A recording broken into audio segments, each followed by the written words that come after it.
प्रत्येकाला वाटत असतं वजन कमी व्हावं, मेंटेन व्हावं, पण डिलिव्हरीनंतर काय होतं, बऱ्याचशा महिलांचं वजन बिलकुल कमी होत नाही आणि पोटाचा घेर तर त्याहूनही तसाच राहतो. आणि माझंही तसंच झालं. गेली 4 वर्ष झालं, म्हणजे माझी मोठी मुलगी 3.5 वर्षाची आता आणि मुलगा 2.5 वर्षाचा, 1.5 वर्षाचा. तर दोघंही सीझरमध्ये माझं वजन बिलकुल कमी झालं नाही, म्हणजे ऑलमोस्ट 80 किलो होतं.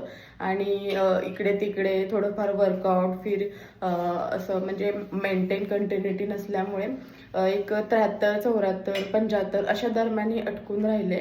आणि ही जर्नी मला सुरू करायची आणि प्रेक्षकांनाही दाखवायची. तर चला, तर मग आजपासून मी माझी वेट लॉस जर्नी सुरू करते. कुठं काही प्रॉब्लेम येतो, कुठं ते मोडलं जातं, तर पाहायला विसरू नका. आणि काही टिप्सही मी तुम्हाला सांगणार आहे, तर कंटिन्यू होऊ द्या.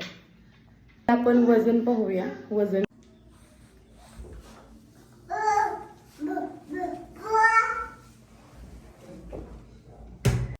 पोटाचा घेर मोजूया. पोटाचा घेर नॉर्मली महिलांचा 80 सेंटीमीटरपेक्षा जास्त असेल तर कमी करण्याचा गरज असतो. ऑब्विसली माझं तर खूप असणार आहे. 93.5 म्हणजे 94 सेंटीमीटर आहे. 94.